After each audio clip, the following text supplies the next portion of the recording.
श्री स्वामी समर्थ. आजची आपली कथा आहे बायकोची कामं. प्लीज आज भांडी डिशवॉशरमध्ये टाक ना, मी लेट होतेय, माझी महत्त्वाची मीटिंग आहे. सकाळी घाईघाईत केस बांधत लॅपटॉप बॅग शोधत कायरा ओरडली. ऋषभने फ्रीजमधून दूध काढत मागे वळून पाहिलं आणि हसत म्हणाला, रिलॅक्स, तू जा, मी करतो सगळं. कायरा थोडी थांबली. तिच्या चेहऱ्यावर हलकसं स्मित आलं. ती म्हणाली, तू मदत करत नाहीयेस, तुझी जबाबदारी निभावतोयस. ऋषभने तिच्याकडे पाहिलं. त्या नजरेत सहजपणा होता. एक्झॅक्टली, पार्टनरशिप आहे ही. त्या छोट्याशा अपार्टमेंटमध्ये कॅनडाच्या थंडगार हवेत त्यांचं आयुष्य अगदी साधं होतं, पण त्यात एक वेगळी ऊब होती. खिडकीबाहेर बर्फ साचलेला असायचा. आत मात्र कॉफीचा सुगंध आणि हसण्याचे आवाज. सुरुवात झाली होती फक्त फ्लॅट शेअरपासून. दोघेही एकाच IT कंपनीत काम करत होते. ऑफिस जवळ असल्यामुळे आणि खर्च वाचवण्यासाठी त्यांनी एकाच घरात राहायचं ठरवलं होतं. पहिल्या दिवशी कायरा थोडी ऑकवर्ड होती. आपण रूल्स ठरवूया का, ती म्हणाली. ऋषभने हसत विचारलं, काय रूल्स? जसं कोण कुकिंग करणार, क्लिनिंग कोण करणार? ऋषभने लगेच उत्तर दिलं, सिंपल आहे, दोघं करू. कायरा थोडी सरप्राईज झाली. इतकं सिंपल? हो. कॉम्प्लिकेटेड का करायचं? हळूहळू त्यांचं रुटीन सेट झालं. सकाळी 7 वाजता अलाराम वाजायचा. कायरा उठून कॉफी बनवायची. ऋषभ टोस्टरमध्ये ब्रेड टाकायचा. आज प्रेझेंटेशन आहे ना, ऋषभ विचारायचा. हो, आणि मला खूप नर्वस वाटतंय, कायरा म्हणायची. तू रॉक करशील, तो कॉन्फिडन्स द्यायचा. संध्याकाळी ऑफिसवरून परत आल्यावर दोघं थकलेले असायचे, पण तरीही एक कुकिंग करायचा, दुसरा किचन साफ करायचा. कधी कधी कायरा म्हणायची, आज खूप दमली आहे, ऑर्डर करू का? ऋषभ लगेच म्हणायचा, डन. आज शेफ सुट्टीवर आहे. वीकेंड म्हणजे त्यांच्यासाठी छोटा फेस्टिवलच असायचा. लॉन्ड्री एकत्र, ग्रोसरी शॉपिंग एकत्र, घर साफसफाई एकत्र आणि नंतर मूव्ही नाईट. एक दिवस कायरा सिंकमध्ये भांडी धुत होती. ऋषभ मागून आला आणि टॉवेल घेऊन प्लेट पुसायला लागला. कायरा हसली. तुला माहीत आहे, भारतात असताना तू तर लोक म्हणाले असते, बायकोचं काम करतोस. ऋषभने तिच्याकडे पाहिलं. मला लोकांपेक्षा आपलं आयुष्य महत्त्वाचं वाटतं. कायरा काही क्षण शांत झाली. सगळे असे नसतात. ऋषभने थोडं सिरियस होत उत्तर दिलं, मग आपण वेगळे असू. त्या एका वाक्याने कायराच्या मनात त्याच्याबद्दल रिस्पेक्ट अजून वाढला. सुरुवातीला फक्त कन्व्हर्सेशन होतं, नंतर केअर, नंतर सवय आणि मग एकमेकांशिवाय राहणं अवघड. एक दिवस ऑफिसमध्ये कायराचा खूप वाईट दिवस होता. तिचा प्रोजेक्ट रिजेक्ट झाला होता. मॅनेजरने खूप काही बोललं होतं. ती घरी आली तेव्हा खूप शांत होती. ऋषभने लगेच नोटीस केलं. हे काय झालं? नथिंग. कायरा, मला सांग. ती बसली आणि अचानक तिच्या डोळ्यातून पाणी आलं. मी थकली आहे मेंटली. ऋषभने काहीही मोठं बोललं नाही. तो फक्त तिच्या बाजूला बसला आणि तिचा हात हातात घेतला. तू एकटी नाही आहेस, रिमेंबर दॅट. कायरा त्याच्याकडे बघत राहिली. कधी कधी वाटतं सगळं सोडून द्यावं. ऋषभ हलकसा हसला. सोडायचं असेल तर टेन्शन सोड, बाकी काही नाही. कायरा हसली आणि तिचा मूड हलका झाला. त्या छोट्या छोट्या क्षणांनी त्यांचं नातं खूप खोल झालं. त्या रात्री बाल्कनीमध्ये बसून दोघं गरम कॉफी पीत होते. बाहेर हलका बर्फ पडत होता. शांतता होती. पण ऑकवर्ड नव्हती. कम्फर्टेबल सायलेन्स होती. ऋषभने अचानक विचारलं, कायरा, एक प्रश्न विचारू? आपण आयुष्यभर असंच राहू शकतो का एकत्र? कायरा काही सेकंद काही बोलली नाही. तिच्या चेहऱ्यावर हलकंसं स्मित आलं. तुला खात्री आहे? हो, कारण मला तुझ्याशिवाय दुसरं कोणी इमॅजिन होत नाही. कायराच्या डोळ्यात चमक होती. मलाही. त्या एका उत्तराने दोघांचं नातं ऑफिशियली बदललं. काही दिवसांनी ते फ्युचरबद्दल बोलत होते. कायरा थोडी सिरियस होती.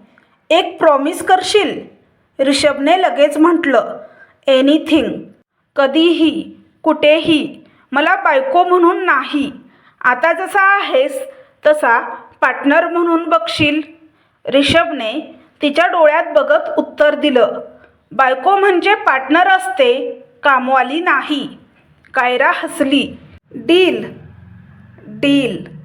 त्या दिवसापासून त्यांचं नातं फक्त प्रेमावर नाही, समानतेवर उभं राहिलं. महिने गेले आणि एक दिवस दोघांनी ठरवलं, आता पुढचं पाऊल उचलायचं. इंडियाला जाऊन लग्न करायचं आणि तिथेच शिफ्ट व्हायचं असं त्यांनी ठरवलं. पॅकिंग चालू होतं.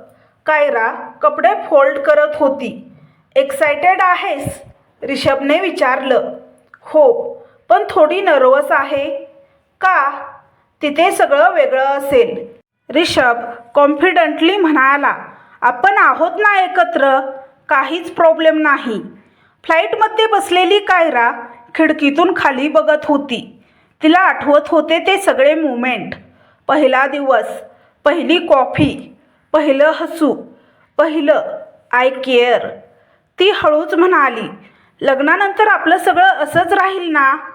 ऋषभने तिचा हात हातात घेतला. काहीच बदलणार नाही. कायरा हसली. तिला त्याच्यावर पूर्ण विश्वास होता. परदेशात आपण पार्टनर होतो, भारतामध्येही तसंच राहू ना? कायराने पुन्हा विचारलं. ऋषभने तिच्याकडे पाहिलं आणि शांतपणे उत्तर दिलं, ऑफकोर्स. पण खरंच काहीच बदलणार नव्हतं का? की सगळंच बदलणार होतं? Welcome to India. Flight land झाल्यावर अनाउन्समेंट ऐकू आली आणि कायराच्या मनात एक विचित्र फिलिंग आली. एक्साइटमेंट, थोडी भीती आणि खूप साऱ्या अपेक्षा. ऋषभने तिच्याकडे पाहिलं. रेडी? कायरा हलकसं हसली. हो, पण थोडं नर्वस वाटतंय. रिलॅक्स, सगळं परफेक्ट होईल. सर्वात आधी ते कायराच्या घरी गेले. दरवाजा उघडताच तिची आई तिला घट्ट मिठी मारते. कायरा, किती बारीक झालीस? वडील हसत म्हणाले, आता परत आलीस ना, सगळं भरून काढू. ऋषभकडे बघत ते म्हणाले, तुझ्याबद्दल खूप ऐकलं आहे. ऋषभ नम्रपणे म्हणाला, मीही. आणि मला खूप आनंद आहे इथे येऊन. त्या घरात खूप आपलेपणा होता. कायराच्या आईवडिलांनी त्यांच्या नात्याला होकार दिला. कायराला जाणवलं, तिची आईवडील तिच्या प्रत्येक निर्णयाला सपोर्ट करतात. दुसऱ्या दिवशी ते ऋषभच्या घरी गेले. ऋषभनेही त्याच्या आईवडिलांना कल्पना दिली होती. दरवाजा उघडला. त्याची आई सुमित्रा थोड्या कडक चेहऱ्याने उभी होती. या आवाजात स्वागत होतं, पण ऊब नव्हती. कायराने नम्रपणे नमस्कार केला. नमस्ते आई. सुमित्रा हलकसं मान हलवते. बसल्यावर काही क्षण ऑकवर्ड सायलेन्स. मग सुमित्रा बोलली, आम्हाला आमच्या पसंतीची सून हवी होती.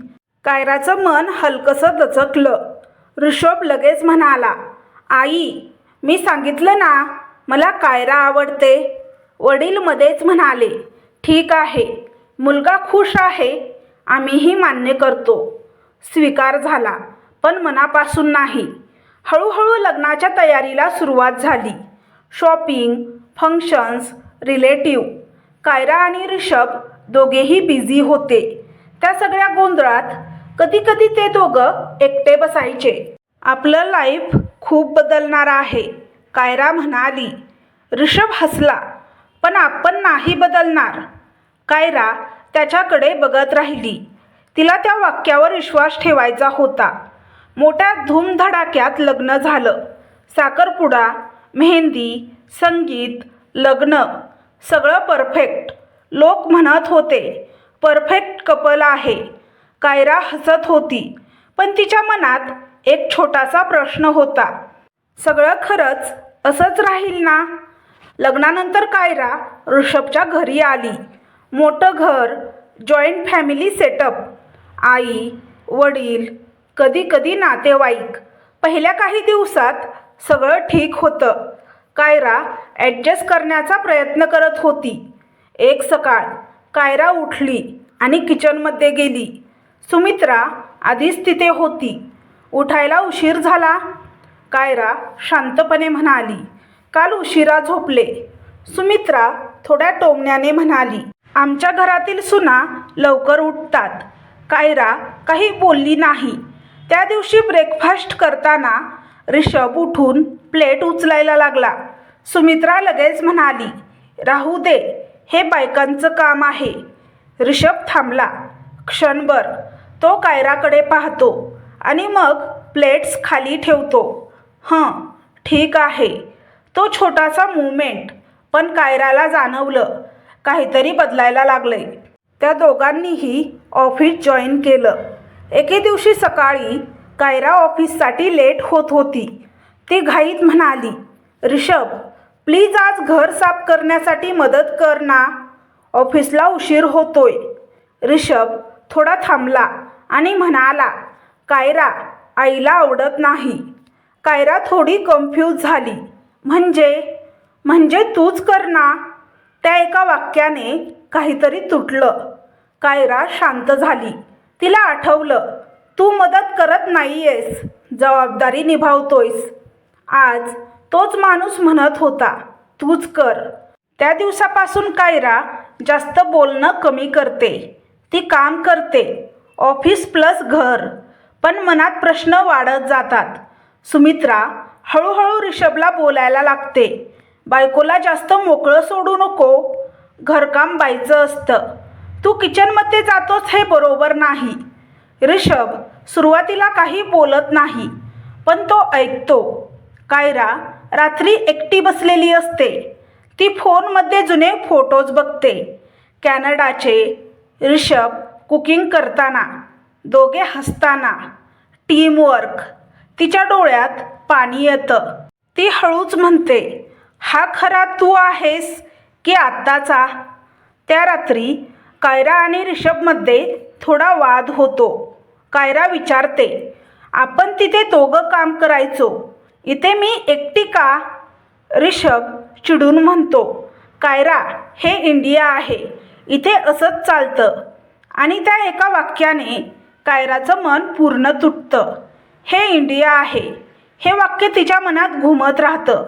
पण प्रश्न एकच होता, मग आपलं नातं देश बदलल्यावर बदलतं का? हे इंडिया आहे, इथे असंच चालतं. ऋषभचं ते वाक्य अजूनही कायराच्या कानात घुमत होतं. त्या रात्रीनंतर घरात सगळं तसंच होतं, पण काहीच पूर्वीसारखं नव्हतं. कायरा सकाळी उठते, अलाराम वाजण्याआधीच. पूर्वी ती उठायची तेव्हा ऋषभ आधीच कॉफी बनवत असायचा. आज किचनमध्ये सुमित्रा उभी असते. उठायला शिक, घरात सून आहेस तू. कायरा काही न बोलता कामाला लागते. आता तिचा दिवस असा होता. सकाळी लवकर उठणं, नाश्ता बनवणं, घर आवरणं, ऑफिसला जाणं आणि संध्याकाळी पुन्हा स्वयंपाक, भांडी, साफसफाई. ऋषभ तो ऑफिसवरून येतो आणि थेट सोफ्यावर बसतो. फोन, टी व्ही आणि शांतता. एक दिवस कायरा म्हणते, आज खूप दमले, तू डिनर मॅनेज करशील का? ऋषभचा आवाज थोडा कठोर होतो.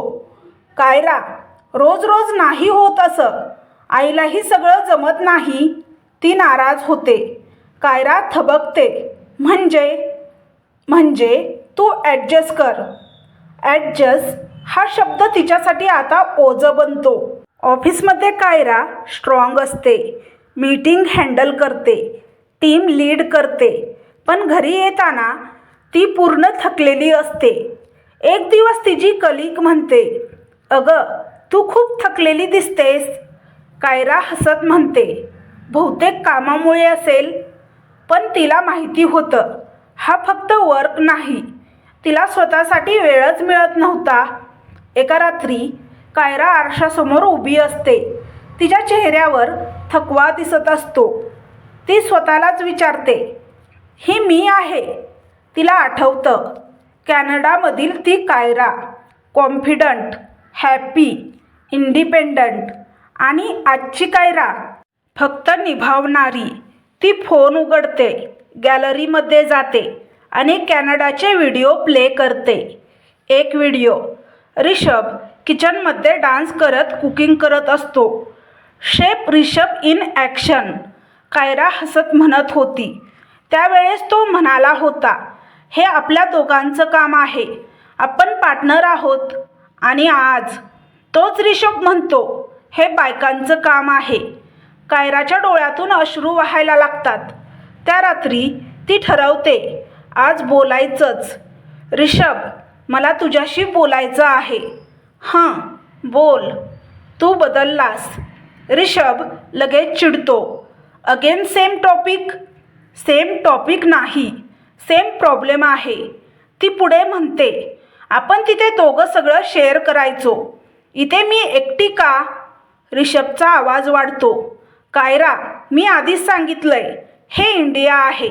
कायरा शांतपणे विचारते, मग प्रेम, रिस्पेक्ट, इक्वालिटी हे देशावर डिपेंड करतं का? रिषभ काही क्षण शांत राहतो, पण मग म्हणतो, तू ओव्हर थिंक करतेस. कायरा आता थांबत नाही. तिच्या डोळ्यात अश्रू आहेत, पण आवाज ठाम आहे. तू बदलला नाहीस, तू खरा दिसायला लागलास. रिषभ शॉक होतो. काय म्हणायचं आहे तुला? म्हणजे तिथे तू माझ्यासोबत इक्वल होतास, कारण तिथे कोणी बघत नव्हतं. इथे तू सोसायटीला खुश करतोयस. रिषभ रागात म्हणतो, इनफ आहे आता, प्रत्येक गोष्टीत इश्यू काढतेस. कायरा जोरात म्हणते, इश्यू नाही, रियालिटी आहे. सुमित्रा बाहेर येते. काय चाललंय इथे? रिषभ म्हणतो, आई, तिला प्रॉब्लेम आहे सगळ्याच गोष्टीत. सुमित्रा थेट कायराला म्हणते, घर सांभाळणं शिक, करिअर नंतरही करता येतं. ते एका वाक्याने कायराचा आत्मसन्मान जखमी होतो. कायरा शांत होते. ती काही क्षण काही बोलत नाही. मग हळूच म्हणते, मी तुझी पार्टनर आहे, मेड नाही. ती तिच्या खोलीत जाते, बॅग काढते, काही कपडे ठेवते. रिषभ मागून येतो. काय करतेस तू? कायरा त्याच्याकडे न बघता म्हणते, स्वतःला शोधायला चालले. कायरा, ड्रामा करू नकोस. ती थांबते, मागे वळते आणि म्हणते, हे ड्रामा नाही, डिसिजन आहे. ती घराबाहेर पडते. दरवाजा हळूच बंद करते. रिषभ तिथेच उभा असतो, सायलेंट, कन्फ्यूज. बाहेर पाऊस सुरू असतो. कायरा रस्त्यावर चालत असते. तिच्या डोळ्यातून अश्रू येत असतात, पण तिच्या चेहऱ्यावर एक वेगळी शांतता असते. तिच्या मनातून एक आवाज येत असतो, मी चुकीची नाही, मी जास्त मागितलं नाही, मी फक्त इक्वल मागितलं. कायरा घर सोडून गेली होती, पण प्रश्न अजूनही उभाच होता. रिषभ बदलेल की कायम असाच राहील? दरवाजा बंद झाल्याचा आवाज अजूनही रिषभच्या कानात घुमत होता. घरात शांतता पसरली होती, पण ती शांतता सुखाची नव्हती, ती रिकामेपणाची होती. रिषभ सोफ्यावर बसला होता. समोर टीव्ही चालू होता, पण त्याचं लक्ष नव्हतं. कायरा नसलेलं घर पहिल्यांदाच त्याला जाणवलं. घर म्हणजे फक्त चार भिंती नाही, ती व्यक्ती असते जी त्याला घर बनवते. त्याच्या डोक्यात एका मागोमाग एक सीन्स येत होते. कॅनडामधलं किचन, दोघं मिळून कुकिंग करताना, तिचं हसणं, तिचं पार्टनरशिप आहे ही म्हणणं. त्याने डोळे बंद केले आणि अचानक त्याला स्वतःचाच आवाज ऐकू आला. हे इंडिया आहे. इथे असंच चालतं. तो स्वतःशीच पुटपुटला. खरंच असंच चालायला हवं का? दुसऱ्या दिवशी सकाळ. ऋषभ उठला. कायरा नाही, कॉफी नाही, ब्रेकफास्ट नाही. तो किचनमध्ये गेला. सुमित्रा तिथे होती. उठलास? चहा घे. ऋषभ शांत होता. तो कप हातात घेतो, पण काहीतरी मिसिंग वाटतं. तो हळूच म्हणतो, आई, कायरा कुठे आहे हे माहिती आहे ना? सुमित्रा थोडक्यात म्हणते, तिच्या मर्जीने गेली आहे, परत येईल. ऋषभ पहिल्यांदाच ठाम आवाजात म्हणतो, आई, ती गेली नाही. तिला माझ्यामुळं जावं लागलं. कॅनडामध्ये तिच्यासोबत असलेला मी आणि इथे असलेला मी खूप वेगळे आहोत. मीच बदललो. त्यामुळे ती हे घर सोडून गेली. सुमित्रा थोडी चिडते. म्हणजे चूक आमची आहे असं म्हणतोयस? ऋषभ काही क्षण शांत राहतो आणि मग म्हणतो, चूक माझी आहे. तो ऑफिसला जातो, पण कामात लक्ष लागत नाही. त्याच्या स्क्रीनवर प्रेझेंटेशन ओपन असतं, पण त्याच्या डोक्यात फक्त कायरा असते. त्याला आठवतं, एकदा कायरा म्हणाली होती, तू मदत करत नाहीस, तुझी जबाबदारी निभावतोस. आणि आज तो स्वतःचीच जबाबदारी विसरला होता. तो कायराला कॉल करतो. रिंग वाजते, पण ती उचलत नाही. तो मेसेज टाकतो, प्लीज टॉक टू मी. काही उत्तर नाही. संध्याकाळी तो घरी येतो. घरात पुन्हा शांतता. तो किचनमध्ये जातो. भांडी बघतो. हळूहळू तो भांडी धुवायला लागतो. त्या प्रत्येक प्लेटसोबत त्याला आठवतं कॅनडामधलं त्याचं वर्जन. तो स्वतःशीच म्हणतो, मी इथे आल्यावर बदललो. त्या रात्री तो सुमित्रासमोर बसतो. आई, मला बोलायचं आहे. बोल. तुला वाटतं का घरकाम फक्त बाईचं असतं? सुमित्रा लगेच म्हणते, हो, परंपरा आहे ती. ऋषभ शांतपणे म्हणतो, परंपरा चुकीची असेल तर बदलायला नको का? ती चिडते, तू तिच्यासाठी आमच्या विरुद्ध जातोयस. ऋषभचा आवाज आता ठाम असतो, मी कोणाच्या विरोधात नाही. मी योग्य गोष्टीच्या बाजूने आहे. दुसऱ्या दिवशी ऋषभ कायराला भेटायला जातो. कायरा एका छोट्या अपार्टमेंटमध्ये राहत असते. ती स्वतःचं आयुष्य पुन्हा बिल्ड करत असते. दरवाजावर नॉक. ती उघडते. समोर ऋषभ उभा असतो. दोघं काही क्षण काही बोलत नाहीत. ऋषभ हळूच म्हणतो, सॉरी. कायरा शांतपणे विचारते, कशासाठी? तुला गमावण्यासाठी. कायराच्या डोळ्यात पाणी येतं, पण ती स्ट्रॉंग राहते. तुला माहिती आहे ना प्रॉब्लेम काय होती? ऋषभ मान हलवतो. हो, मी तुला बायको म्हणून बघायला लागलो, पार्टनर नाही. तो पुढे म्हणतो, मी तुला बायको नाही, पार्टनर मानायला विसरलो.